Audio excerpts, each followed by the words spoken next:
Hi, this is Diana. Brightway Instants give you one thing you can do today to move your creativity ahead. And today I will be reading from my book, The Bright Way, 5 Steps to Freeing the Creative Within. What I'm reading today leads on from previous Brightway Instants. So if you haven't seen those yet, do go back and watch them. They're short and sweet, and they will help you understand more, get more out of what I'm going to read today. Today I am starting on page 23, and I'm carrying on with the theme of sacred reciprocity. Sacred reciprocity is a tool that I use to stay in balance, to make decisions for myself, to stay in touch with my creative voice, to foster positive relationships, the whole gamut. So sacred reciprocity, along with centering, or harmonizing with yourself, as I like to call it, are absolute cornerstones to everything in the Brightway system. So let's carry on with sacred reciprocity.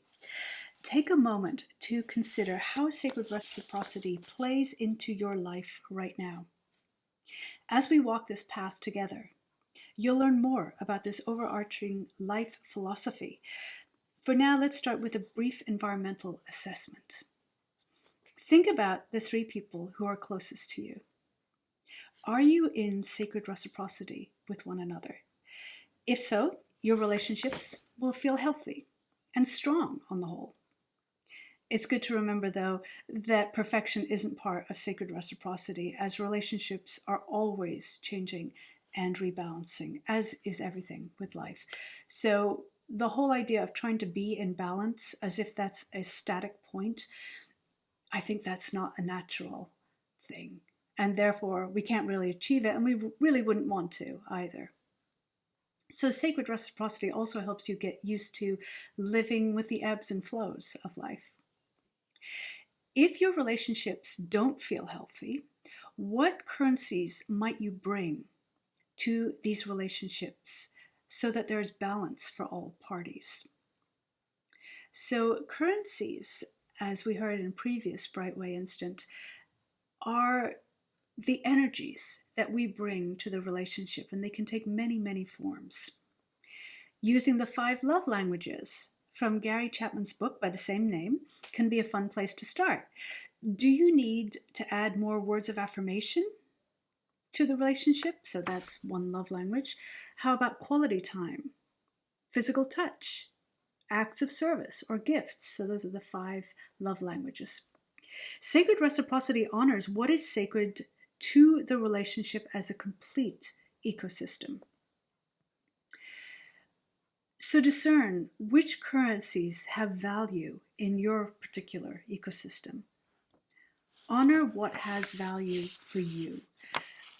So this is a really key point in understanding what you resonate with and what you care about. And when you do that, when you're in touch with those things, what you care about, what you resonate with, those are in fact your artistic voice. Those are the things that you want to express in life. So it's very important to get in touch with those currencies for yourself. And likewise, with others, you want to understand what has value for them so that you can be in sacred reciprocity with them as well. So try this today. Look at these 3 relationships that are closest to you and find out, are they in sacred reciprocity? Do you feel it's a healthy connection? And if so, amplify that, because it's a good thing that you've got going, and you want to know, what is that thing that you've got going? It's worth inquiring into. And likewise, if they aren't healthier relationships, why aren't they? Are there ways that you can connect more in sacred reciprocity to make these life-affirming relationships rather than life-destructive? And in all cases, knowing the answers to these questions are what will make you more in touch with your creativity, with your creative voice, and therefore being able to express that in the world. So try that today. Bye.